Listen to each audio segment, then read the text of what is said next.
This is the second part of our discussion this morning. The first was a little more, those of you who were here, you might not believe this. I'm going to say a mile wide and an inch deep. This is going to be 10 feet wide and a mile deep, hopefully. And we're going to talk about two sites that we think would be of interest to you. And I want to say at the outset something that we who are with the EPA or have been with the EPA, we know dearly that some of these things can be very controversial, very emotion-provoking. And I think the Revere Chemical Site certainly meets those criteria. Up in, what do you call that, Irwina or not Nixon, Upper Black Eddy, up in northern Bucks County over towards the river. And the other site was the Duke Energy coal ash spill, which Miles is going to talk about. But we're going to start with the Revere Chemical Site in Bucks County. I'd like to introduce to you Jose Redmond, who is a remedial project manager in EPA's remediation program in Philadelphia. Take it away, and I'll click the slides for you. Thank you. Good morning, everybody. As Charlotte said, my name is Jose Redmond. I got a terrible cold. Like my wife, she gave it to me. So, plus the fact that, of course, I have an accent. If you guys got any questions, just stop me, let me know. I'll go over it again. A little bit about me. I was born in Syracuse, New York. I was raised in Puerto Rico. I stayed there for my education because it's way cheaper than your prices out here. I paid $30 a credit for my bachelor's degree.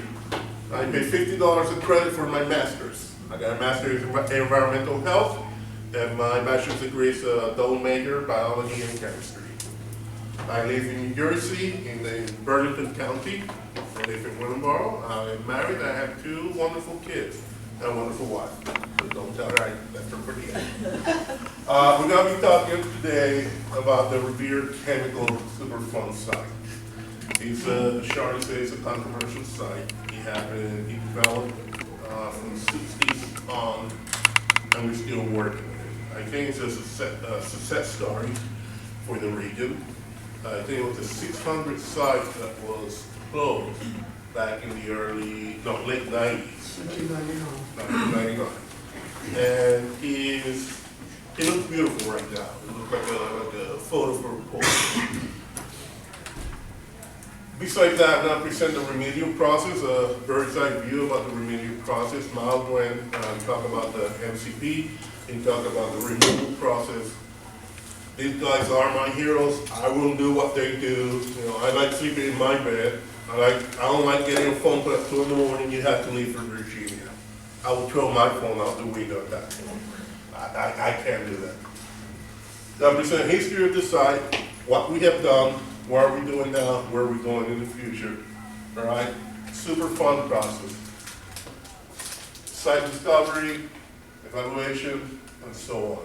It's a long trip. The way remedial works with the situation is a lot more, it's a lot more structured than the way the removal process do it. They have their laws, they have their regulations, they all follow the NCP, but they get a little bit more leeway on how they do things. Their job is to make sure that an immediate threat is neutralized, and you have to do it as fast as you can do it. Our job, we have more time to think about things. So that's the reason we have this area, right? It's so long, it's a long path to a happy end. We have public comment, they do have that too. One thing that we try to do on the remedial world is that we try to do a lot of outreach and hear what the considerations are, what the public is thinking, what they want. Talk to them. I enjoy talking to the public. I'd rather have the one-on-one talk than do the public meetings. Because one-on-one, I listen to what the concerns are, and try to present my message in a way that will fit what your concerns are. You want to go on? The history and past 5-year review. These were the site lists. Allentown, Bethlehem, Philadelphia, Bucks County right here. Southern Bloom, that's another one of my Superfund sites, North and Ward. It's between Philadelphia and Easton, in Bucks County. Southeast of Easton Road in Route 611, so we just go up the road nearby. And it's a pretty big parcel. It was 113 acres. And we had 2 unnamed tributaries that goes around the site. That complicated things a little bit. And the parcel is zoned industrial. Next one. This Eastern Road that you can see here is 611, which you know where they are. And this is the site itself right now. You have a small tributary that goes here, another one that goes down here, and they get together further on. Can go to the next one. This is how it looks like. I think this photo is from 1969 and 1971. As you can see, I'm sorry, I forgot your name. I missed your point. Elena Bailey. Elena. She was telling me that she grew up in this area. She remember seeing this, which almost looked like the moon. Nothing grew there. It was a metal reclamation. It was recovered from copper plating solution and copper compounds.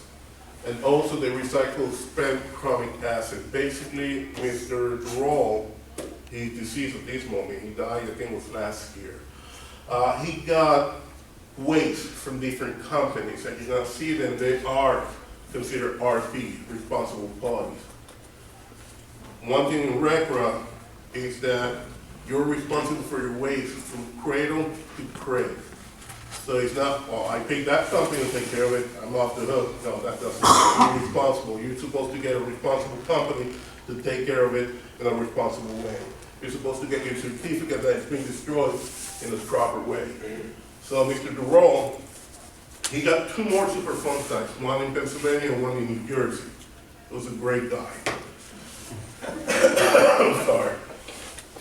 He will get metal or waste from different companies, IBM, Lucent Technologies.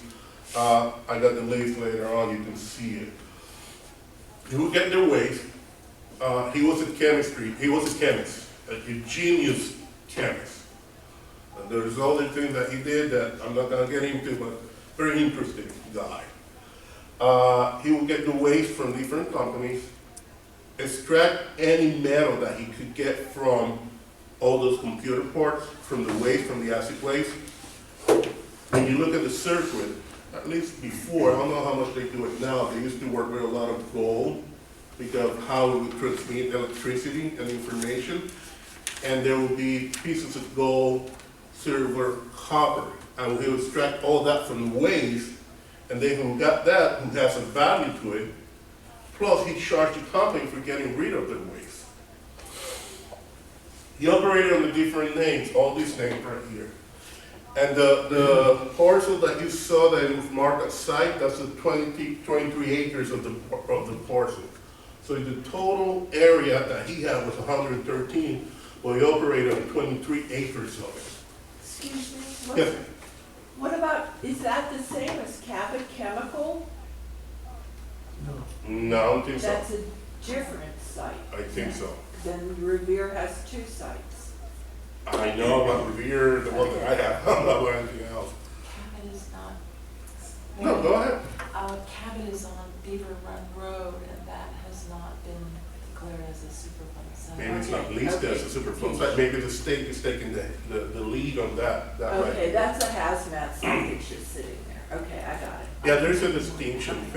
We have our authority, we do deal with what's called the NPL National Priority List, which has sites. In the first step that you saw, you have to discover the site. Then you have to rank it, basically. You have to do an evaluation, in which basically you study who can be affected by this contamination, what kind of chemicals are they, what is their toxicity, and all of that. You have to produce like 7 books that are like this thick, even them, to come up with what's called the HRS scores. And you have to score about a certain number, which I think is like 260, 280 something, for it to be listed as a priority list. So what they're doing now a lot is that the states are taking the lead. They have funds to take care of sites like that. All right?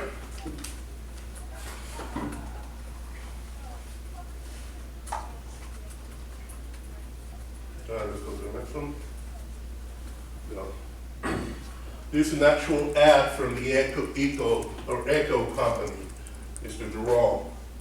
To imagine a conscious man who would rather not be an executive in charge of waste. It's an ad from 1967, I believe. Peter? My favorite part is this first part here. Go to the next.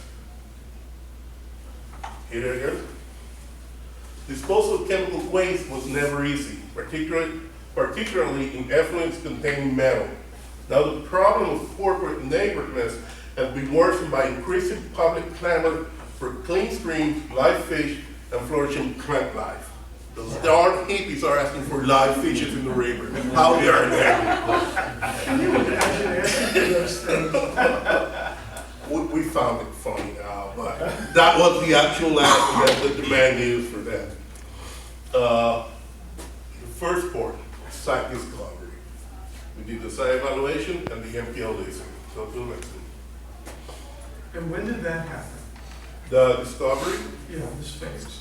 The discovery happened, they had issues since 1967. But the site started in 1969 when the actual structures were abandoned by Mr. Durrell. By law, they had to close it, I think it was like June of 1969. So he just left everything in March of 1969. Like 2 or 3 months beforehand, he just left everything, and that's the way it looked. Initial discovery was Bucks County. They had issues because the Raw never had an action plan. What he would do if there was if something leaked, if there was a spill, he never had any action plans. And the law in Pennsylvania required him to have that. And people noticed that the material was escaping the facility. She mentioned before, there were areas that were dead and nothing was growing there. The fishes around it basically died, a whole bunch of them. I heard and I seen reports in which they mentioned people seeing green sheets in the area. There are reports to the police about trucks driving around with their faucet at the end open, just driving around, letting stuff fall out. And these are the ways that they got from the different companies in the area. 1969, the facility is closed by court order for the contamination of Rat Creek. Go to the next one. Pennsylvania Department of Health, at that point, it wasn't gold. Pennsylvania Department of Health had a department which was to deal with environmental situation. Eventually, that separated from the Department of Health, and you have what's called the Pennsylvania Department of Environmental Protection. In 1984, we went there as an emergency response. I think we took out something that would seem of 1,000 different drums. Some of them were partial, crushed. Very few of them were actually intact drums that were buried in the area. This gentleman, Manfred Roll, he lived, I think it was like 3 miles away. And his house is a very weird house. I've seen the house, I've been there. He got different additions to the house. And you can see the different, how they built it and they added stuff. Whenever he got enough drums that he couldn't deal with them at the facility, he would take the drums to his own house, bury them, and then build an addition to the house on top of the drums. Oh, yes. Maybe that's the second site you were thinking. It's called Bordeck Farms. Yes. Eventually, after he was released from jail the last time, he moved to Costa Rica. He lived in Costa Rica prior to going to jail. For you to create crystal meth, you have to use, I think, 2-propanol. That is prohibited here in the United States. You cannot get it. This gentleman, I said he was a genius of evil. He will buy the 2-propanol in Europe, send it to Costa Rica, and he will have trucks drive it from Costa Rica all the way to the U.S. to smuggle it in. How did he smuggle it in? He got double tankers, or actually will be quadruple tankers. So they got gas drums on each side, doubles of them. He noticed that customs would only ship the tanks on the left side. Or we put the 2-propanol, he would put it on the right side. And he did that for years. And the only reason we found out about it, the government, was because one of his employees was unhappy with him. He thought he could have continued doing it. So when he came in, he was arrested and was put in jail, I think it was for 8 or 10 years, something like that. And he left and he lived in Costa Rica for a long while, and he died there last year. Oh, it's a Hollywood story. After doing the verification, who can be affected by the contamination? What kind of chemicals were there? With the investigation, who are at that point the PRPs, possible responsible parties? We do all that, but we want to get our costs back. It's not, we're not doing this, we have to do it to protect health, human health and the environment, but there's a cost to that, and it's very expensive to do what we do. So we have to do an investigation to find out who is responsible so we can charge them. After you list the site, whatever site might be, you have to do a remedial investigation. Basically, it's what do we need to do here? We have more technology now. Before it used to be either you put a cap, you put, if you got groundwater, you put a pump and treat system. If you got soil contamination, you can remove it and send it somewhere to get burned or somewhere else. You can put a cap on it. It was limited options that we have. Nowadays, the agency is looking more and more into treatment and trying to minimize the amount of contaminants that are going to be out there. And we try, the reason we're doing that is because we want to reduce those sites as much as possible. So remedial investigation is what we're going to do about it. Then you got the feasibility study. All right, we got these 7 or 8 options. You have to choose that one that's going to be practicable to apply. How can we do it? Yeah, we may have these remedies, but it's going to cost $5 billion. We don't have $5 billion now. And we have $10 million, $15 million, just to say a number. I'm not saying specific like that. Well, it might last longer, but we can do that right now. It's going to take care of the problem. So that's the feasibility study. And we examine, we compare everything, we do a matrix of the different options that we have, and then we get up to our remedy. This is the Revere Steering Committee. These are the RPs. All these people, all these companies, these entities gave their waste to Mr. Durall, hoping that he will do the right thing with it. Well, at least that's what I think. I deal with they have a contractor. Don't remember the company right now. I'm sorry, I got a lot of NyQuil in me. I can talk, I can stand, that's a lot right now. The Revere Steering Committee is all these RPs that we have. They came together and formed that committee, and they have a contractor. I deal with them. I've been dealing with this site since 2010. I cannot complain about them. We have a good working relationship. They work with us. We tell them we need you to do this or we need you to do that. And they have done it so far. They have asked different stuff from us. Like in 2012, they requested to sample the groundwater once every 5 years. Once every 5 years. At that point, for the past 17 years, we've been sampling the groundwater yearly, and we haven't seen anything. the remedy that we applied was probably so good that we haven't seen any of the contamination move from the soil to the groundwater. What I told him is, you know what, the information that I have, I talked to the township, Nakamitsu Township, which is where this is at. I said, they put in this request. I requested, let's finish the cycle for 20 years, and let's look at everything. My evidence, and what I think is that we haven't seen the contamination move in 20 years. I don't think it's gonna move right now. If we sample every 5 years, we will notice something. I have to act on evidence and facts that I got. And I don't think that was a reasonable request from them. But since they have to request it for us, I use it as a bargaining chip. The agency from time to time come up with new concept or things that we want to investigate. Oh, we have realized through education, through science, that there might be other contaminants that we didn't think before. One of the big push that we have now is for PFOS and PFOS, perfluorooctanoic acid, microwave popcorn. The inside of the bag, the waxy substance, that's a perfluoro compound. And when it doesn't let the kernel stick to the bag when it pops out because of the high temperature.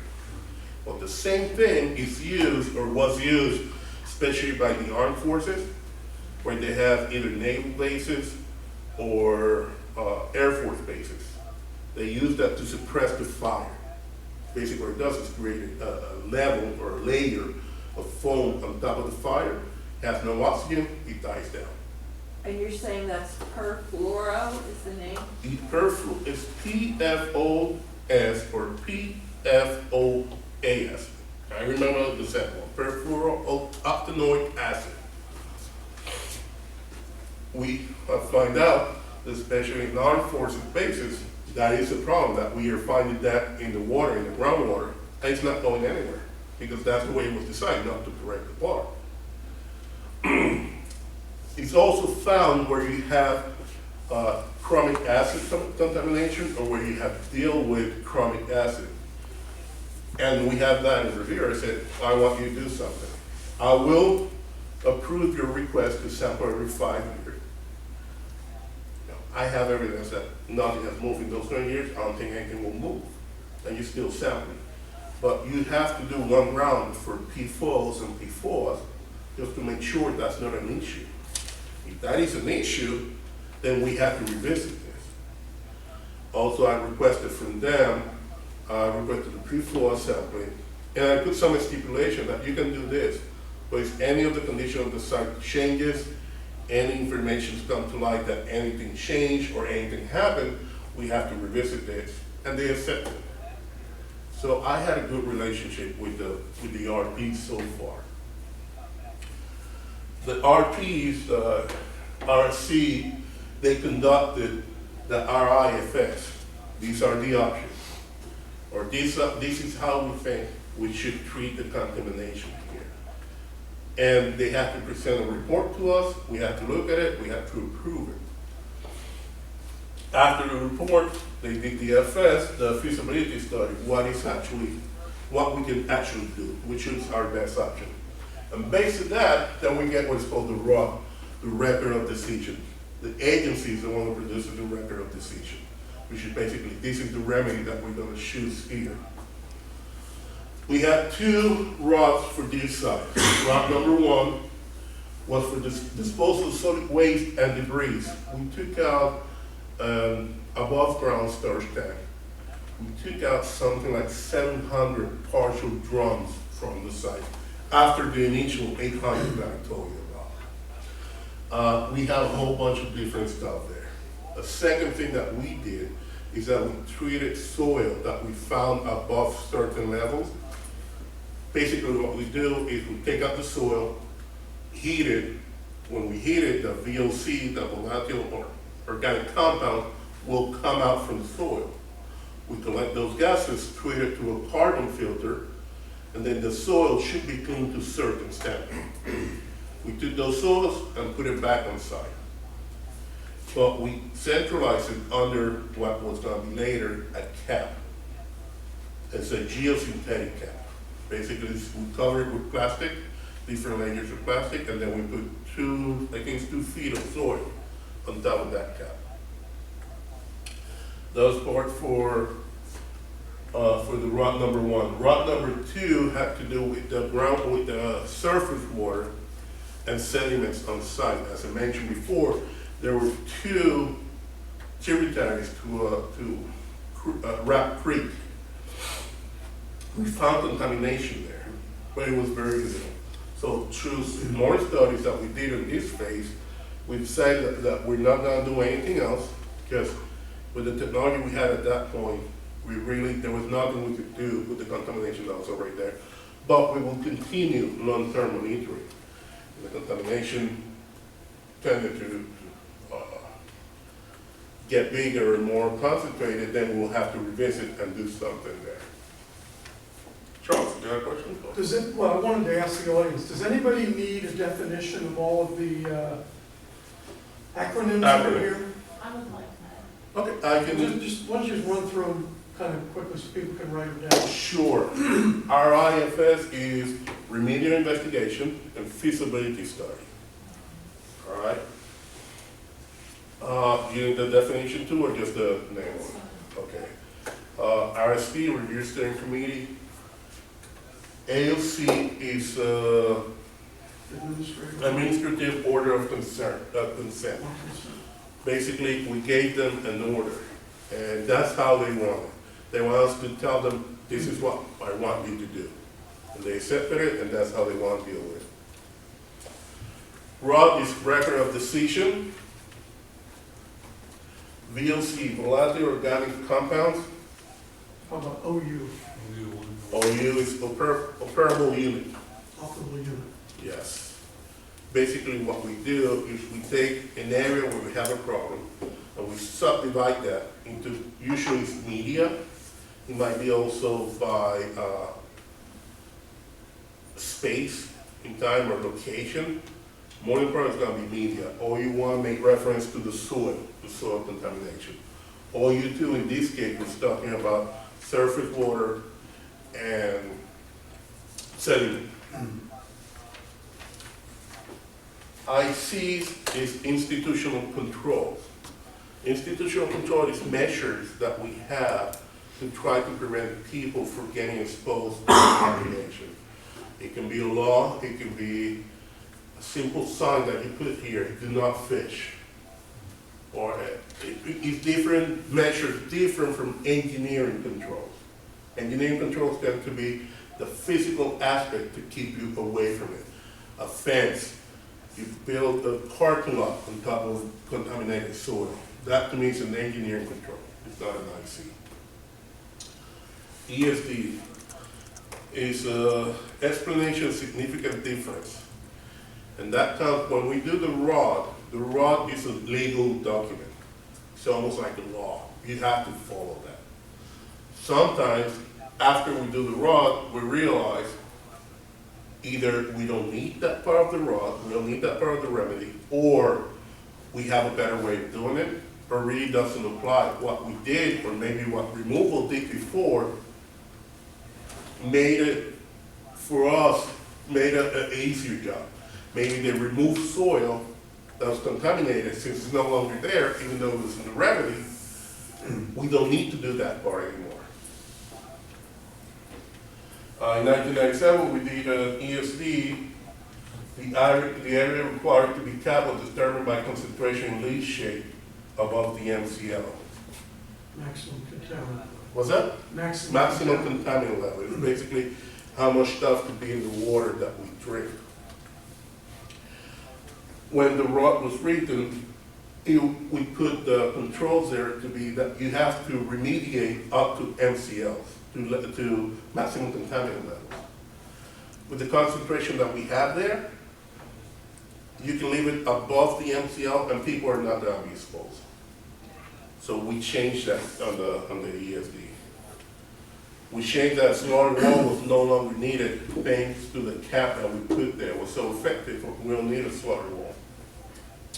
Another change, the last change was we're supposed to treat the soil in situ, basically where it was.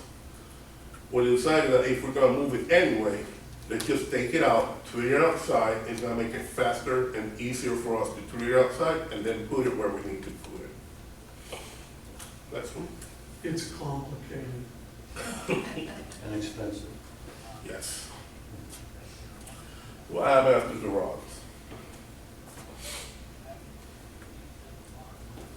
Once you select the remedy, you have to decide how you're gonna make the remedy work.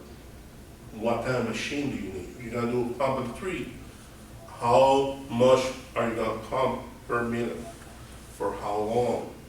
How many wells do you need? All that. That's the remedial design. Once you decide what you're gonna do, then you go into a remedial action, which is the actual construction of the system and operating the system. Once you get the system operating, and you certify that it's working, in a lot of cases, what you do is you go into operation maintenance, and basically just keep it running until you clean up everything. And that's where we are right now. People often ask the Environmental Protection Agency, why does it take you guys so long to do this stuff? And the short answer is because it's really complicated, and we have to do all of these. You know, if you ask a reasonable person, how would you clean up this site? They'll say, well, I'll do this, I'll do this, I'll do this. And that's what these steps are. These are all things that a reasonable person would say, this is what we really ought to do, long before they ever get to the actual doing, which is what remedial action is. When he discovers or figures out that, oh my gosh, we've got a real serious immediate threat to children or the neighborhood, or this contaminant is going to get away from us, then we call in those guys, like Miles, the Emergency Response Program. And they've got the authority and the money to come in and do quick fix stuff. But the long-term stuff is complicated and takes a while. I'm sorry. Long term, no, that's perfect. A lot of times, I think the best explanation of what my job is, I'm a babysitter for adults. For people inside the agency and people outside the agency. This is what we need to do. That's the end game. To take it out, delete it from the MPL and get everything where everybody can use it. And it's not that easy to work with the people in the agency because what we call BTAC is Biological Technical Assessment Group, our hydros, our toxicologists. If it was up to hydros, we'll be putting wells every month of the year for 20 years. I don't think that's a wise form to invest money to repair a site. It's never going to be safe enough for a toxicologist. Yeah, you have to make those calls and those determinations. And to get them to agree to do something is a lot of work. It's babysitting. Then you have to take it outside. You have to work with the local governments. You have to work with the PRPs. In this case, the PRPs have been very good. They cooperate with us a lot, but it's not always the case. So it's a babysitting process. Again, we use a unilateral administrative order, UAO, for RSC to do the work. Starting November of 1995, they were done in 1998 with the construction of the cap and everything that they had to do. As I mentioned before, 3 parts into the remedy: outside disposal of the solid waste and debris, the treatment of the soil, and the cap on site. O&M, operation and maintenance, consists of inspection, maintenance, and necessary repairs to the cap. As mentioned before, this is off the road, and there's a lot of, that was my first outing with EPA. I go to this side, and I'm standing there, and somebody shoot, and then the shotgun hit the pellet, whatever you call it, out on hunt, on fish. I go to the supermarket, get the fish and the beer. And I'm standing here like maybe 10 feet away on the tree. That's where the pellet hit. Hell, I stopped working north, so I'll get shot at. People were hunting. It was opening day, and people were hunting. inside. They're going behind the bucks when they're hunting. And I heard the bucks can jump something like 8 feet over an 8-foot tall fence. If it's true or not, I don't know. They can do it. Yes, they can do it. Yeah, I saw it. I grew up in the city area, you have to deal with that. People break the fence to get inside. The fence is there for a reason, to keep people away because there's contamination and we want to prevent the cat from getting damaged. We have found blinds inside the site. Yes. Can I ask, when was that, that those blinds were found and the? That was in November 2010. And then, we notified Nottingham Township. Because I had gotten together with them several times. But yeah, they were removed eventually. Sample of groundwater inside, as I mentioned before, it was sampled every year. Now we change it to once every 5 years because the conditions there don't support sampling every year. Sampling of surface water was as well as sediment and adjacent bodies of water to the site. Everything looks pretty good, looks very clean. They put in, I think they're gonna put in a request to sample every other year. And I have to run that by our BTEC team to see what they think, is it possible or not. And that one, my personal opinion is that I'm relying, no, you sample every year. Let's keep it for now every year. The RC generate a report every year. They send it to me, they send it to the township. With that, part of the process, once you have construction complete, every 5 years, we have to revisit the remedy and make sure it's protective of human health and the environment. Is it working as designed? That's for a 5-year review. And that ends up, or the result of that is the 5-year review report. And I take those reports plus the site visit that I do at least once or twice a year just to see how the conditions are and say the remedy is protective as it was designed, it's working. Sometimes, like I mentioned before, they come up with new things, PFOS, or at one point was vapor intrusion, the Miles was talking about. And we have to revisit and make sure that what the conditions of the site are protective of human health and the environment. I'm gonna play Anderson Cooper here. It's not a presidential debate, you have to give your 2-minute warning. Yeah.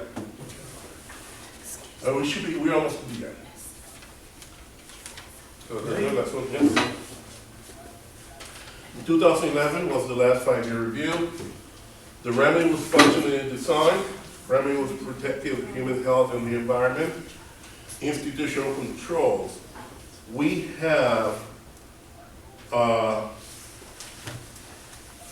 what's called an environmental covenant. Basically says that if they're going to do something at the site, have to comply to certain ideas that the agency have of what they can do. Not only that, they have to get our permission and Pennsylvania Environmental Protection permission to do something else. They have to get both our permission to do it. GPRA measures, basically human exposure under control. Nobody's getting exposed with the contamination that's there. Groundwater migration, I think it's under control. I think that's a typo, I'm not 100% sure, but basically it is that the groundwater is safe to use in that area.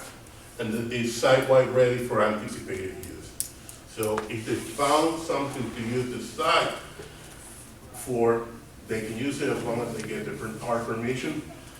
I know local scout groups use it just to go hiking in that area. People who have, I think, clubs that do radio control planes, they use it. They got a nice place to do that. And also people who go at night, it's a very isolated area to look at the stars. So it's being used right now. It has been said that EPA uses more acronyms than any other federal agency. I agree. That's It probably has also true. been said that EPA consumes more paper than any other federal agency, even beating the Internal Revenue. That's a cute tree. This is a site right now. I look like that photo was taken maybe like 2 months ago. As I said, it looked like a postcard. It was very nice, very lovely. We include sampling for 2011 to 2015. We sampled groundwater, surface water, and sediment before. As I mentioned to you, I work it out with the PRBs for them to include a round for PFOS and PFOS. I'm expecting that not to be an issue, but I'd rather have the information that it's not an issue, or find out, yeah, there is an issue, we have to deal with it now. And that's it about the site. Any questions? You say the PRPs that have, Emergency response part of the EPA program. He also happens to be can I say this? I'm pretty sure I have a diploma somewhere. I've never seen it. From Del Valle. I did spend a lot of money in Del Valle. But a lot less than you'd be spending. That's true, that's true. All right. So I'm Miles Bartis, I'm EPA on-scene coordinator. I'll tell you, Jose, if you want to see deer jump, come to my place. Dawn and dusk, they eat the apple trees on 2 legs and they jump over my 6-foot electric fence, eating my tomatoes. And I do have beer in the fridge. So There you go. So I'm going to talk about the Duke Energy coal spill, coal ash spill. It happened in February of 2014. If you were here for my previous presentation, you probably gathered that I'm snarky, sometimes witty, I like to call it, rather than sarcastic. You might have heard that coal ash is a hot button topic. There's this so-called war on coal from the White House, lots of political pressures on this site. In my first presentation, I talked about some of the issues we have when we're dealing with stuff. It's public perception, it's politics, and obviously political stuff. So that really was big on this site. So as an on-scene coordinator, one of my main jobs, just like Jose's, is to protect human health and the environment. So we have to go in almost void of emotion, just kind of go in and look at the facts, just the facts, which can be difficult because, like I said last time, I'm a homeowner, I'm a resident, I enjoy the river. I grew up in the Delaware Water Gap, beautiful, pristine countryside. It's great. I want to protect it, but I also have to act within certain rules. So Super Bowl Sunday, February 2nd, 2014, stormwater pipe failed in an ash basin down in North Carolina. North Carolina, Region 4, doesn't bother me, right? I'm in Region 3, sitting, having a beer on my couch, enjoying the game. Call comes in, hey, 82,000 tons of coal ash went into the Dan River. And the Dan River, of course, goes into Region 3. Thank you, Region 4. Christmas was in December, not February. So, not a bad thing necessarily for me. I got to go out, I got to make a difference in the community, help do the cleanup. Got a little bit of overtime, paid some bills off, that was great. Later, and this is an important thing for later on, we talk about perception and trust and everything. The original number was 50,000 to 82,000 tons, 27 million gallons. It was updated later to 30 to 39,000 tons. It's very important later, as you might imagine, there's going to be a couple questions about that. Why did it go down? Where did it go? Why couldn't you get the numbers right? Well, those initial numbers were in the first couple hours that came out. This is what we're guesstimating. Then you go a little bit later on, they did LiDAR, basically an overflight, and they were measuring how much is removed from the area. And I do have a picture later on in the presentation that shows the void that was caused. You get a little more accurate number. Doesn't matter what you say, you're going to be wrong. Of course, it's Duke, so they're really going to be wrong. Just so you know, show of hands, has anyone heard the Gold King mine response? Colorado, Silverton, Charlie's heard of it, You get the same thing. We live in this environment now, there's a rush of a need for immediate, we live in a Twitter age, right? I hate Twitter. When I'm president, we're getting rid of it. Like, pick up the damn phone, call me, stop texting me, and I immediately want information. So you throw a number out there, your best guess. Well, what is that? Just a best guess. when you do the calculations and it's inherently different, you're gonna get destroyed. Happened to us out in Colorado, happened to Duke down here.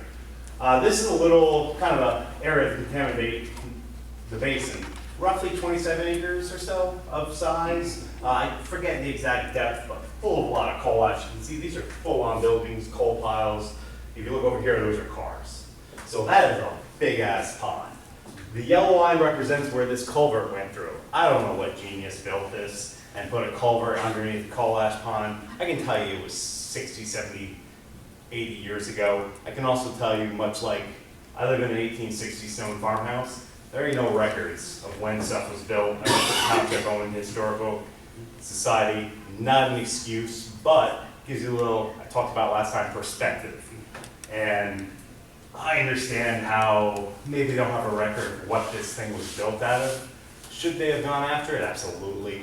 But it was a combination of reinforced concrete and corrugated metal. Right around where that highlighted yellow part in the X is, there's corrugated metal there, and as you might imagine, over the course of 60, 70, 80 years, it's going to be compromised, and it blew out. And basically went like a bathtub, sucked everything down.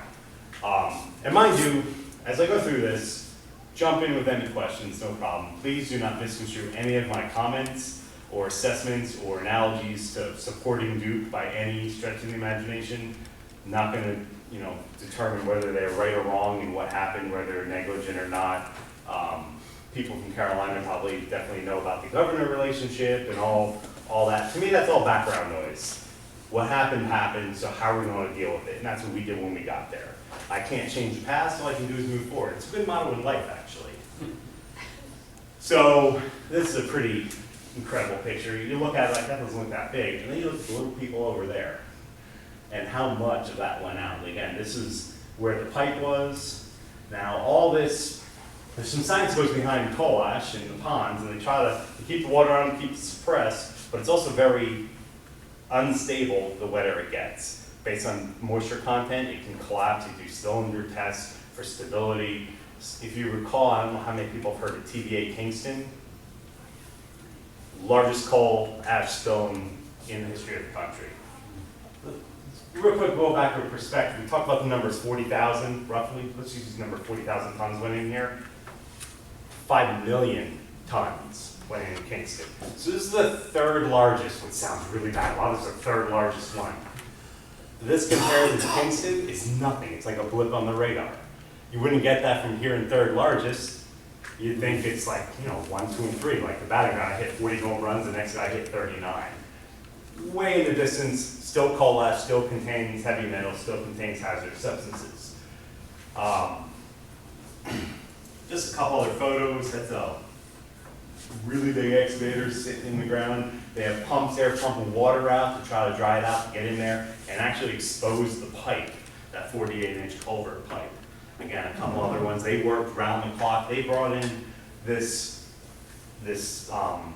crane, and I forget, it was 160 foot.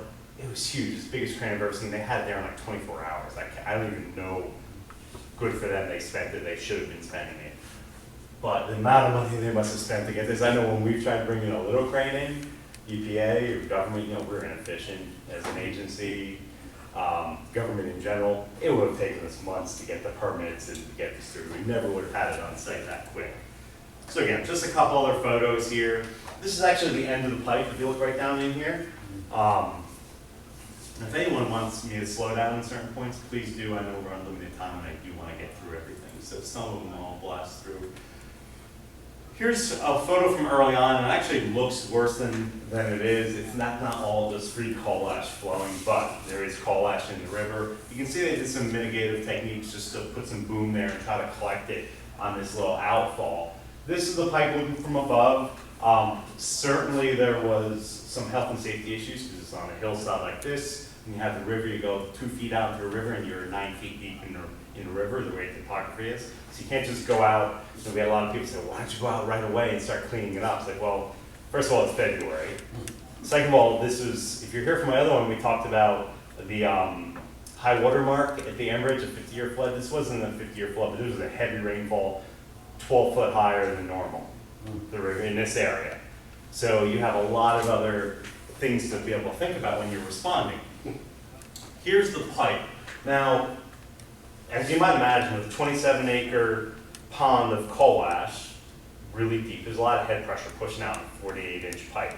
So you can just stick your finger in there and think it's gonna hold, right? You're gonna blast out. So they tried a bladder, pop, poof, blew it out. They tried 2 bladders, same thing. What they ended up doing in the end is having a series of pumps to relieve the pressure, pull it off, and put a concrete plug in there. Whole lot of engineering, whole lot of health and safety, because you don't want now a 48-inch diameter pipe or plug of concrete 18 feet deep to become a projectile when someone's sitting in front of it. So again, a lot of thought process, you don't want this to happen. When you go through it, the perception is going really slow, but it actually takes a lot of engineering to be safe. Because imagine if we put someone in the river, this is what, at one of the public meetings I talked about, well, why aren't you out there faster plugging it up and putting people in the river and doing it? I'm like, well, what would happen if during those high rivers, during those 35-degree days with snow, someone drowned? How bad would that be? Again, bringing back a little bit of perspective. But they did get it plugged to start. This was, if you also notice, this is probably now in middle to late February. North Carolina still, snow. We got snow, and then all of a sudden it got warm, so all the snow melted. River came up again. Fantastic, right? We get to go out and try to deal with that. Now, all along, this is only the point source. This is at the pond, this is on their facility. This is not the 70 miles of river downstream that has potential impact. So there's a bunch of agencies involved. Remember, we had 2 different jurisdictions, both because of 2 different states, 2 different federal agencies, actually numerous federal agencies, Fish and Wildlife, we had Army Corps of Engineers, we had EPA, we had the Virginia state agencies, emergency management and environmental quality, and then their counterparts in North Carolina, and of course all the major cities that were involved. We had Eden, kind of where it started, a little bit up. They were impacted mostly because of the name, not necessarily environmental, so they got a lot of bad publicity. Eden, this is where this happened, even though, as I said, hey, thank you, North Carolina in Region 4. Most of the impact is actually in Region 3. So we had towns of Danville, South Boston, and Clarksville. Clarksville all the way out about 70 miles down the river, depending where you measure the mouth of the Carr Reservoir. You guys mentioned the inlet, it opens up, it's almost like Delaware Bay. Where does the river end and the bay begin? Roughly 70 miles down. A lot of people at the table, as you might imagine, just like I talked before, we all have our own little piece of the pie, right? Even within if you work for who do you work for? Myself. Yes, yourself. I'm You're retired. So you do it. Oh, keep rubbing that card thing in. It's wonderful. Okay, so we're going to talk afterwards. All right, so I'm gonna, rather than pick on someone, I try doing that backfire. You work at a bank, okay? You have a management structure, everyone has their own little area of expertise, what they're dealing with. Same thing with even within EPA. Jose and I deal with similar things, but slightly different rules we play by, different goals we're trying to achieve. Well, now you try to put not only federal agencies, EPA, you have Fish and Wildlife, what we affectionately call the Bugs and Bunny people. Then you have the emergency management, which is dealing with road closures or initial management of the site. Then you multiply it between 2 different states plus 2 different agencies. It gets very complicated. And yes, we did ICS, that incident command structure. I ran out of my pencils. We already had 2 people that got them. So we had an evolution of efforts, and hopefully everyone, hindsight's 20/20, right? No matter what you do tomorrow, when you look back, you're like, I probably could have done that better and done it a different way. So for us, though, initial thing, what do we want to do first? Focus on where it's leaking, stop the source, right? Makes sense, we want to do that. We want to look at human health, drinking water sampling. Those 3 towns, Danville, South Boston, Clarksville, all had water intakes for drinking water. They were notified early on, they were shut down. And the fact is, they probably wouldn't have been able to handle anything that came through anyway because the systems were robust enough to drop out the particulate. But they still did drinking water sampling across the board. Duke was doing it, and then we were supplementing to split because we it's the trust but verify. You want BRP to do the work, but you don't want to just blind, you don't want to be an idiot. Then we looked at ecological impact. What's going to happen to the fish, the little critters that are living in there, and of course the whole effect on the ecosystem. And of course, first and foremost, is community concerns. I got down there on a Tuesday night, I believe. One of my colleagues, Chris Wagner, is actually closer, and she was the first one on site. She was out of Virginia. So she was the closest one to respond. I came down shortly after. On Wednesday, Duke had a public meeting, and as you might expect, there's some angry people there. And I say my better judgment, maybe not better, but I recognize, hey, if we're gonna take lead on this as EPA and we're gonna kind of steer this ship for response, we gotta have a public meeting. Reach back, what was my second slide that I showed up here? Okay.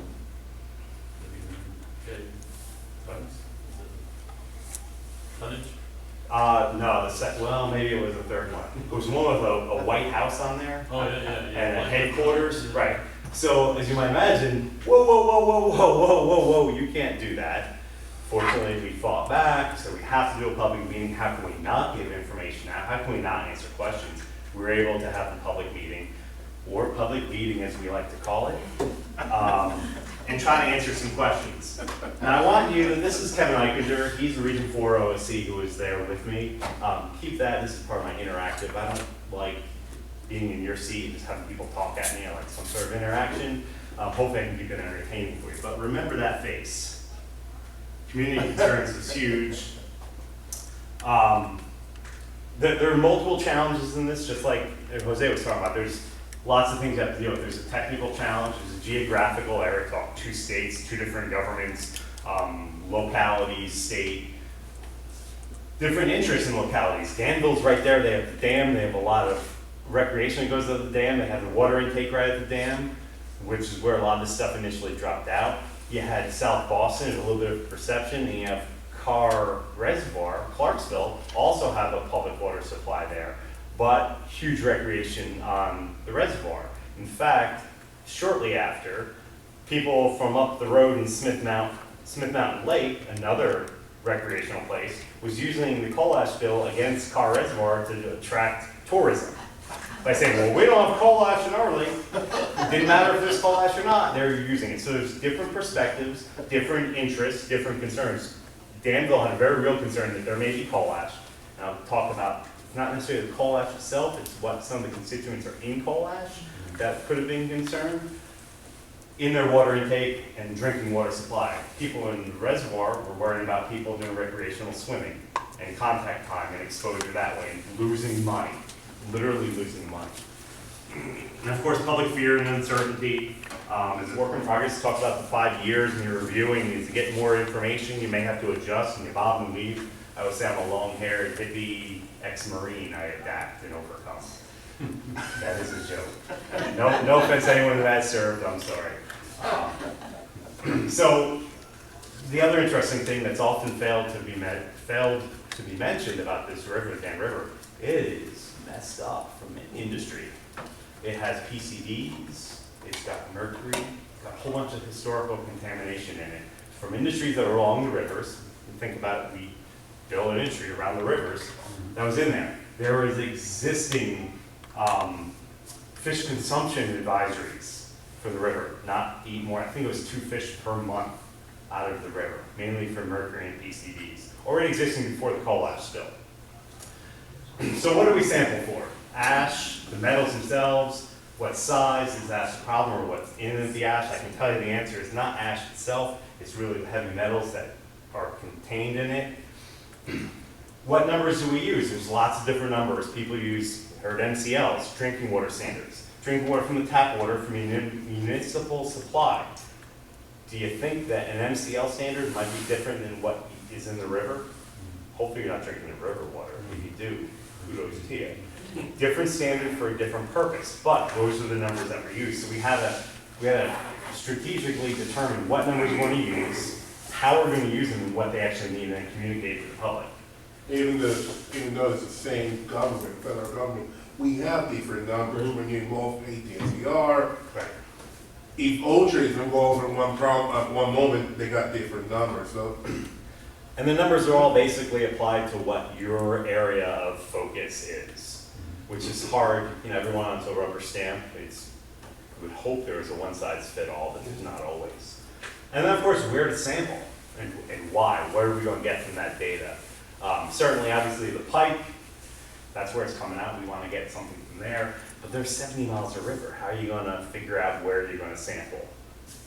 Fortunately, we're able to have a lot of discussion. I use the word discussion in quotes because a lot of times there was disagreement, sometimes spirited debate, which of course is good. You don't want groupthink. You want different ideas. That's the whole idea of this conference too, right? You have different ideas, different perspectives. Hopefully have that aha moment where you get what the other person's saying, you know what, that's got something. So it really came down to a couple things. I talked about this river's already contaminated with a whole bunch of stuff. So if there's arsenic already in the river at X level, and I added coal ash at this level, and the level that I'm seeing now is below historical. So like say we had 100 as a historical, and that's not the real number. And then after the coal ash incident, we had arsenic at 50 that was detected. Is there a problem from the coal ash? Put more coal ash in. Well, put more, right. Some would argue that. So it became a problem. How are we going to say, hey, this is from the coal ash? And really what we did is we came up with two indicators. We used arsenic and selenium. We used screening values. Now what a screening value is a very low number, okay? It's a very conservative number. That's a starting point. Say, hey, if it's below this number, there's no worries. Don't worry about it. It's not a big deal. If it's above this number, it may warrant additional work. And that work can be a variety of things. It can be additional sampling, both in frequency and in the number of samples you collect during that event. You can do different type of analysis to try to focus more in what type of arsenic or where it may have come from. So we did those two. And then what we had is if the arsenic and selenium exceeded that screening value, then we would say, okay, let's try to find out if it's from coal ash or not. Because again, there's historic. So we take that very same sample and we do a percent ash. Now percent ash, is anyone familiar with, show of hands, asbestos sampling? Anyone know how it's done? Super scientific. Boring as hell, I'll say it. Put the sample on under a microscope, you have a grid, and you count a grid, and you count particles. And you can see coal ash is a very spherical particle, okay, under a microscope. And you count how many are in per 100. You count it multiple times. Now there's same thing with asbestos they do for counting fibers. So if they counted it 10 times, you have X level of confidence. If you count it 1,000 times, your confidence goes up. We didn't have them count 1,000 times. But we had them count and say, listen, this is either non-detect. We didn't find any coal ash. In that case, the arsenic and selenium is not going to be attributed to coal ash. If it's above, then we say, yes, it is. And then, of course, we use visual and a little bit of historical knowledge from the river keepers and touring guides that know where sediment's going to naturally drop out in the river. They know those rivers better than the government ever could. Certainly better. I like kayaking, but I don't know the ins and outs. But these guys wrote the maps and they drove river map. They know where all the eddies are, all the flows, where everything will drop. So we use that, our visual assessment going down, and then doing these. I think my next photo has it. Oh, maybe not, but it will go. We use coring samples to see if we can see a visible layer of coal ash. We also did sampling locations at the water treatment plants. We did surface water all across. We did those sediment samples, and then ash samples in the primary ash basin to find out what's actually in there, find out what those concentrations of heavy metals, arsenic, selenium, cadmium, all those nasty metals that you can hear about. In all, and I think these actually need to be updated, but it's only going to be by a dozen or so. These are the amount of samples we took over the course. That's just EPA samples. There are certainly the states took samples. Duke was taking an enormous amount of samples throughout the event, which is roughly, we got it done in mid-July, is when we're done with the actual removal part, the initial removal. So that's how many samples we were taking. These are our locations. So This is all the way down in Clarksville, okay? And then all the way up here is Eden. So you can see it runs this way, and it goes all the way down. Now, Danville is kind of a natural stopping point, because there's a dam right there. It's the Schoolfield Dam. That's also where their water treatment and drinking water intake is. So those are all the sampling locations. You can see they're more up in the front end. Obviously, we have a higher populated. Towards the bottom end, there's a combination of we call affectionately warm and fuzzy sampling, where someone said, no, you really should sample here. I'm worried about the public beaches. So we took half a dozen samples around the public beaches. Even though when we think down here, with everything coming this way, and everything here, and all the slowing of the water, everything's going to drop out. You don't know. Remember from the first, for those who were here before, I showed a photo of a bunch of drums in an abandoned building. You don't know what's in those drums unless you sample. It could be water, it could be methyl ethyl death. So we did the warm and fuzzy, we sampled just to confirm whether coal ash was there or not. After a while, we said, we don't need to keep going out and collecting 50 samples with sampling event. So we tried using strategic locations, using a combination of that institutional knowledge, from the visual sticking, from the talking to the people that knew the river, and from our analytical results of where coal ash may be. We did transect locations. And these were where we repeatedly went out for several weeks in a row to try to determine, is there coal ash here? Is it in a layer? In certain places like Schoolfield, we saw literally over a foot layer of coal ash because it went, slowed down, dropped. Now the river being a dynamic river, continually bringing new deposits down, it would settle on top, some of it would stir it up, and have that layer underneath. There's no significant layer that we ever found down below. Doesn't mean it wasn't there, and when we come back to these numbers, you'll see this. But most of the focus was up above the dam. I think it's roughly 20 to 27 miles in where the focus were. Here's the tubes that we see. Now it's pretty interesting, if you look at each of these, which one do you think has coal ash in it? You were pointing. The middle one. Actually, all of them.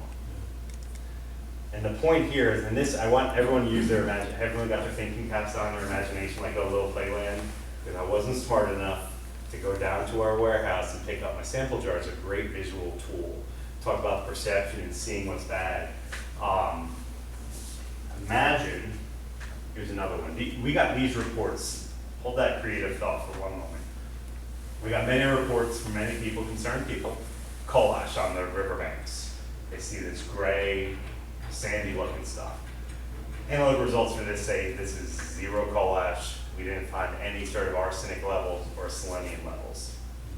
What I did is as kind of a teaching tool, an outreach tool, is I took 6 sample jars, little 8-ounce jars, filled them with various samples that we had. Some of them dark, nasty looking gray, some combination of light tan, and everything between stratified layers, non-stratified layers. And well, I can imagine them in your hand and trying to pick which one's coal ash. And I guarantee you're going to guess that some of them are, and some that you're going to guess that are, had no coal ash in, and vice versa. The point is, without the analytical, the eyes are not strong enough to really know. And the same thing we apply with other sites we deal with. You have an odor, so you smell it, so it must be bad. Well, our noses can smell a lot, and it may not be the actual problem. It may be, but analytical is really the way to go, and that's what we did. So everyone put your jars away. Thank you for your imagination time. So the idea was, we're going to clean up where the ash is, right? Pretty simple. And would anyone do anything else? If there's 40,000 tons of ash in a river, what would you clean up? Wake up, people. Let's go. Take 40,000 tons out, right? That's real simple. Not so much. Look at this view. This started on a sticky note, basically. That's usually my preferred scratch paper. Trying to come up with a way to determine what's going to be cleaned up. I talked about the historical contamination. What's way worse than arsenic and more persistent, more toxic? PCBs in the river. I mentioned bugs and bunny people, so we had two different endangered species here. You can imagine the headache when you're trying to destroy because you're cleaning up. You're not trying to destroy, but you do destroy by trying to clean up a natural habitat for the James River spiny mussel, which, by the way, might not even be there, but it's a habitat where they could live. So we came up with this wonderful little decision tree. And it's based on actually a lot of facts, a lot of stances. This was an EPA decision tree that myself and Ken Rain, who was the OSC from Region 4 that came in after Kevin, we came up with based on input from all the agencies. Again, it was very clear, it was our decision. This is how we're making our determinations of what needed to be cleaned up and what didn't, but it was with their input to hopefully meet their goals. And basically, we said, we talked about exposure, right? So 0 to 6 inches is exposure. If you happen to be in the river and you happen to be swimming, you're probably not digging down to greater than 6 inches and being exposed. And even if you are, you're only exposed in limited time frames, so it's a fairly minimal. The primary was 0 to 6 inches. So as we go down, I'll just go down one, and then I have a little schematic that I'll go through. Do we exceed the eco to health screening risk? If it's no, no further action, we're out. If it does, we do that ash test. If it no ash in it, we're out. If it is ash, is it reproducible? If we went back a second time, did we see it? Remember, you can go out and to take it off of coal ash. We've gone out where we've taken a sample, and all of a sudden you get like 1,000 lead. Where did this come from? And you go back and you take the sample again, and you take it again, and you still get no lead. What happened that first time? If you looked up, there's a water tower above you, built in the 60s. Probably had lead paint. Lead paint chip fell into your sample, where you took the sample, and you got that analyzed. So it's not reproducible, it's there, that first time, but it's not reproducible, so it's not a longer term thing. Again, evaluating. Well, if it is reproducible, is it in a sensitive area? Is it worth going into that sensitive area and potentially damaging that ecosystem to get coal ash? Well, the answer we came up with is roughly, well, if it's greater than 40% coal ash, yeah, let's go in and get it. If it's less than 40%, we're generally not seeing high exceedances, and based on history we know from other sites, there's minimal to no impact. And of course, if it is a sensitive area, or there's legacy contamination, we may do either a specific site removal assessment, or just monitor and see a model, because there was a model done on this to see how the coal ash would act over time in the riverine system here. So really it boils down to, these are the big driving factors of what we're going to do. If we had an exceedance, then it determines, is it ash, is it reproducible, is it in a sensitive area? Because the whole river had contamination, historic contamination, that if you stir up PCBs, that could be much worse. Some of the issues are for access issues. If it was in a very rural area, you may clear cut 100 yards of trees to pull out a 5-gallon pail of coal ash that was sitting on the bank. Is that environmentally responsible? Probably not. You had to make that decision. But this provided us with a footprint of decision tree that wasn't made from the gut. It was made from based on facts and figures with a thoughtful process ahead of time. I think it worked out pretty well. Oh, legacy contamination. That chart, we basically came with 3 areas that qualified for removal. That initial pipe, that 48-inch pipe where everything blew out, we cleaned that up, and they had guys in there with back trucks, and they tried doing some mechanical pull out. Then the Town Creek and Dan River confluence, that was actually in North Carolina, where they came together. There's this little island of sand that everything dumped upon. Because remember, this was also at a flood stage. So the river was much higher, so when the river receded, originally it was right here. By the time the river receded, it was up here on the riverbank. And that's where the concrete, and then of course, Schoolfield Dam, that was where the primary work was done. So Schoolfield Dam, this is actually also at a park. It's an access point for kayakers and fishers. The Duke worked with the city of Danville to develop an access agreement. They also compensated them for the lost wages and revenue from the rental place. In the end, I'm sure it's not anything. I thought that Danville probably should have asked for more money and they would have gotten whatever check they wanted. But he built this very elaborate water treatment system and basically dredged the river. So these are the totals recovered. 22 yards from the 48-inch pipe. Roughly 20, if you go 1-to-1, figure it being 22 tons. 258 cubic yards and 600 cubic yards. That's 4,000 cubic yards. How much was dumped into the river? Does anyone remember roughly? They said 39,000. Right. So you're looking at less than 10%. I think anyone got upset about that we only collected, or Duke only collected 10%. Now, going back, and I think I actually have another slide on this later. This is actually, I'll talk about TDA comparisons.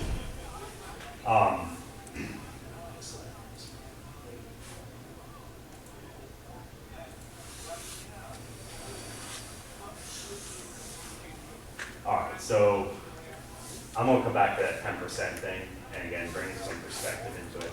So, of course, we go to these public meetings, and we're trying to address this very issue, whether the contamination, where we're cleaning up, where we're not cleaning up, how much may be recovered, how much was put in, who's taking responsibility, who's not. We try to calm the public, build trust and respect, bring perspective without misstating or understating the event. Again, I always try to go, hopefully like I'm doing now, I'm a resident, I'm a homeowner, I live near water, I grew up near water, I care, I have a job to do, and I have to kind of do it using a very scientific approach to it. So of course, you put your best person forward, or you put this guy up in front. As you can see, I'm dressed in my best clothes things. You guys got a treat, you got a button-down shirt. So some of the challenges with this is getting, you remember all those agencies. You have multiple agencies, they have multiple levels of interest, different areas of interest, different levels that they want cleaned up to. We talk about toxicologists and hydros. So everyone has their own little world that they're operating in, either right or wrong, it's just different. Now you've got to get everyone up there as a unified command, trying to give a consistent message without watering down each individual message. It became very difficult. Of course, you had the political folks that are posturing, pounding on the table. You know, fortunately it wasn't silly season where people are running for office and really throw you under the bus. There's news reports coming out. We have 5? You're way past. Oh, okay. I'm gonna do this then, because this will be fast. So here's Jeopardy, here's something, categories media, and the clue is plane lands safely in airport.